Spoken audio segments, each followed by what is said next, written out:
안녕하십니까, 임세훈의 북토크. 오늘은 역사의 쓸모라는 책을 가지고 나왔습니다. 이 책은 이제 채태성이라는 아주 유명한 역사 선생님이죠. 일반 대중들하고 학생들을 위해서 쓴 책입니다. 일단 저자인 채태성 선생님이 어떤 분이냐, 2019년도 기준입니다. 누적 수강생 500만 명, 대한민국 대표 역사 강사입니다. 성균관대학교 사학과를 졸업하고 역사 교사가 되었다. 2008년과 2012년 두 차례에 걸쳐 교육과학기술부 장관상을 수상했으며 EBS 역사자문위원, 국사편찬위원회 자문위원 등을 역임했다.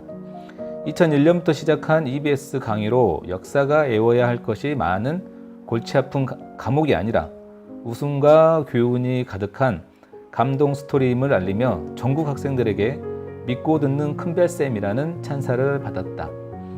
MBC 무한도전, KBS 역사저널 그날, TVN의 수업을 바꿔라, KBS 라디오 박은영의 FM 대행진 등에 출연하여 일반인에게도 역사 공부의 재미를 전하고 있다. 본격적으로 책을 소개해 보도록 하겠습니다. 이 책을 보면서 상당히 좀 와닿는 부분이 많았습니다. 이 역사의 쓸모는 크게 4가지 주제로 되어 있습니다. 쓸데없어 보이는 것의 쓸모, 역사가 내게 가르쳐준 것들, 한 번의 인생 어떻게 살 것인가, 또 인생의 답을 찾으려는 사람들에게. 1장에 쓸데없어 보이는 것의 쓸모는 22가지 이야기지만 간단하게 부분 설명을 드리고요. 여러분들처럼 비슷할 겁니다. 모든 선택을 할 때는 두려움과 희망을 같이 느낍니다. 이 책의 내용입니다. 철학자 스피노자는 두려움은 희망 없이 있을 수 없고 희망은 두려움 없이 있을 수 없다 라고 말했습니다. 이 말에 따르면 두려움을 느끼는 우리는 모두 어떤 형태의 희망을 품고 있다는 것이겠지요. 인생이라는 항로에서 방향키를 놓치지 않는다면 언젠가 나의 노력도 역사의 수레바퀴와 맞물려 순풍이 불어오듯 결실을 맺는 때가 있을 것입니다.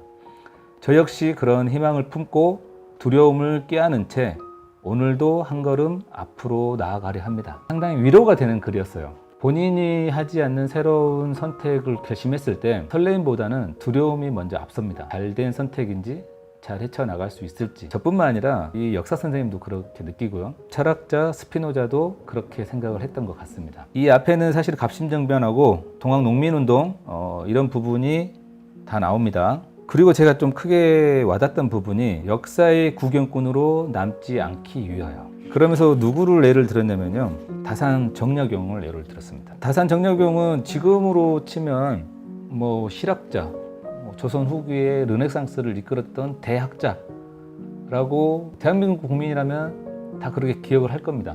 왜냐하면 다산 정약용이 방대한 저서를 남겼고 또 다방면으로 출중한 능력을 보여줬기 때문에 그렇습니다. 그런데 만약에 다산 정약용이 500권이 넘는 방대한 저서를 남기지 않았다면 우리나라 역사는 정약용을 어떻게 기록할 것인가. 참고로 다산 정약용은 집안이 몰락하죠. 천주교를 믿었다는 이유로 이 가족들 대부분이 처형을 당하기도 하고 당신도 유배를 떠납니다. 그리고 나서 끝끝내 벼슬에 오르지 못하고 생을 마감합니다. 그렇다고 하면 집안은 이제 패족이 돼서 자식들 또한 벼슬에 오르지 못하는, 한마디로 이제 몰락했죠. 만약에 다산 정약용이 그런 훌륭한 글이나 이런 작품을 남기지 않았다 그러면 역사에서는 그냥 천주교 박해 때 사라졌던 한 능력 있는 사람 정도로만 치부될 수 있습니다. 하지만 다산 정약용은 마치 기계로 찍어내듯 책을 쓰는 와중에도 정약용은 두 아들에게 틈틈이 편지를 썼다. 역사 선생님은 그렇게 말합니다. 본인의 존재를 알리기 위해서. 그러면서 정약용 선생은 역사를 충분히 이해하고 있었다. 본인이 역사에 어떤 존재로 남을지, 그렇기 위해서 본인은 본인을 알리기 위해서 글을 쓰고 책을 쓰고 글을 읽었습니다. 그러면서도 자식들에게 뭐라 하냐면 패족에서 벗어나 청족이 되려면 오직 독서 한 가지일 뿐이다. 그 당시 독서라는 건 이제 공부라는 거죠. 학문에 정진하고 정진하는 수밖에 없다. 청족은 대대로 절개와 의리를 숭상해온 집안을 뜻하는 말입니다. 또한 정약용은 자신이 계속해서 읽고 쓰는 일을 게을리하지 않는 이유도 밝히고 있습니다. 만일 자신이 지금의 생각을 남기지 않는다면 후세 사람들은 사헌부의 재판 기록만 보고 자신을 제인 정약용으로 기억할 것이라는 거죠. 그래서 끊임없이 기록하겠다는 것입니다. 출세의 길이 막혔다고, 제인이 되었다고, 패족이 되었다고 자포자기하여 손 놓고 있지 않았습니다. 정약용은 형조에 기록된 몇 줄짜리 글로 평가받는 것을 거부하고 자신의 글을 남겨 후세의 평가를 받으려 했습니다. 저는 정약용의 편지 글을 보고 팔에 소름이 쫙 돋았습니다. 아, 정약용은 역사가 무엇인지 알았구나 라는 깨달음과 함께 감탄이 터졌습니다. 놀랐습니다. 만약에 정약용이 그 불행했던 상황에 본인을 자포자기하고 그냥 술로 보냈거나 허송세월을 보냈다 그러면 진짜 형조에 썼던 그 제인 정약용으로 기록됐을 텐데, 기양 가 있는 동안 또 기양에서 풀려온 나머지 생애 동안 열심히 본인을 알리고 본인의 생각을 저서로 남겼기 때문에 역사는 정약용을 제인 정약용이 아니고 대실학자, 조선 후기를 이끌었던 실학자 정약용으로 기억하고 있습니다.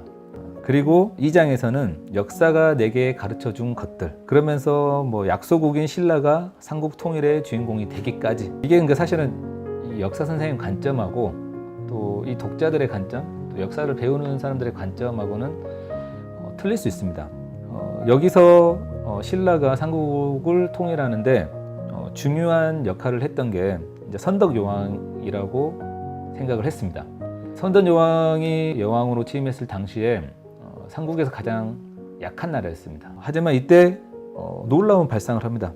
오히려 이 8층 석탑이라고 지금 당시 30m 넘는 건물이니까 어마어마하죠. 그 당시 신라 땅 어디에서든지 그 건물이 보였다고 합니다. 그러면서 선덕여왕이 공포를 하죠. 우리가 삼국을 통일할 것이다. 이건 이제 결과론적이기 때문에 약소국인 신라가 어떻게 해서 삼국을 통일했는지, 단순히 당나라하고 연합을 해서 백제를 멸망시키고 고구려를 멸망시키고 그 신라가 통일했냐, 그것만으로는 명확하지 않지 않습니까? 이 어려운 시기에도 이 높은 비전, 그리고 그때 국제정세를 잘 파악을 했고 거기에 맞는 대처를 잘했다. 그리고 결국은 이제 당나라라는 외세를 물리친 이유는 신라 왕들이 어쨌든 하나로 똘똘 뭉쳐서 이 삼국 통일이라는 비전을 제시를 했기 때문에. 그래서 리더의 자세, 리더가 이 국민들에게 보여줘야 될 비전, 그 비전을 통해서 똘똘 뭉쳐서 어려운 일을, 어려운 난관을 헤쳐나가는 그런 역사의 교훈, 상당히 좋았습니다. 반대로 잉카 제국은 왜 멸망했는지, 수십만, 수백만이 넘는 이 잉카 제국이, 여기 보면 600만 인구가 넘고 8만의 병력을 가진 잉카 제국이 어떻게 해서 180명밖에 안 되는 유럽인들에게 멸망을 당했는지, 단순히 총칼로 무장했다고 해서 180명이 8만의 병력을 이길 수는 없지 않습니까? 그런 과정들, 그러니까 역사가 가르쳐주는 건 뭐냐면요, 압도적인 병력을 가지고 있거나 압도적인 이 힘을 가지고 있다고 해서 반드시 이기는 것이 아니다. 분명히 명확히 전략을 잘 짜고 비전을 잘 제시하고 이 조직을 똘똘 뭉쳤을 경우에는 이 거대한 골리앗도 다윗이 이길 수 있다. 그런 역사의 교훈을 설명해 줍니다. 읽어볼 이야기들이 정말 많습니다. 많고요. 들려주고 싶은 이야기도 많지만 제목만 말씀드리겠습니다. 세 번째 장에서는 한 번의 인생 어떻게 살 것인가. 여러분도 마찬가지고 저도 마찬가지입니다. 다 한 번밖에 없는 인생입니다. 어떻게 살 것인가. 여기서 이제 제일 와닿았던 게 독립운동가 중에 이혜영이라고 있습니다.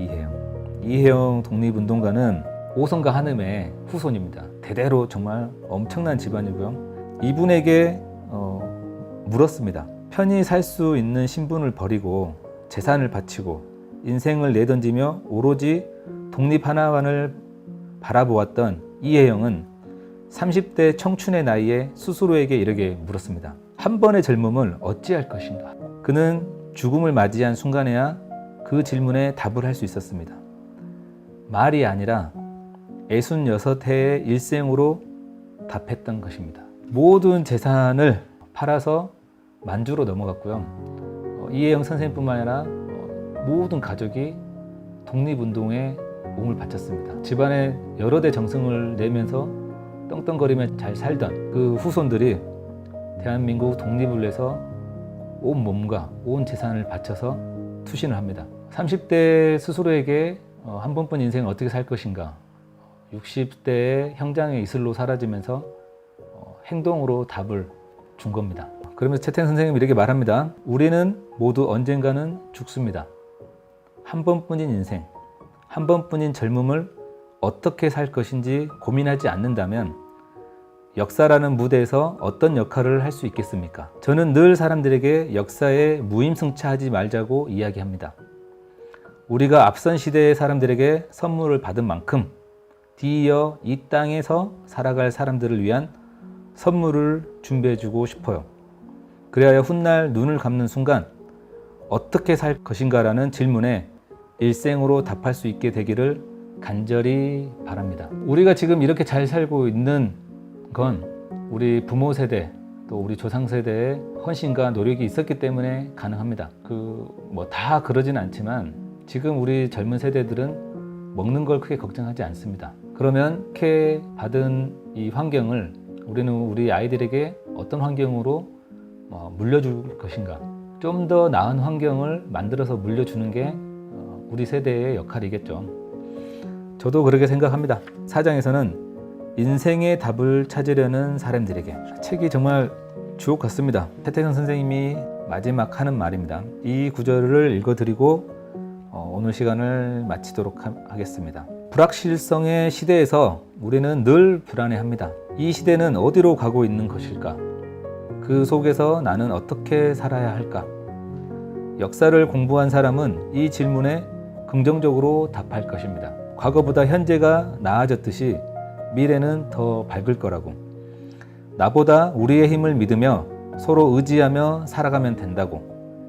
역사를 통해 혼란 속에서도 세상과 사람을 믿고 나아갈 수 있는 힘을 얻었기 때문입니다. 역사를 다시 공부하려는 사람들에게 저는 이렇게 말하고 싶습니다. 우리가 공부하는 건 역사지만 결국은 사람을, 인생을 공부하는 것이라고.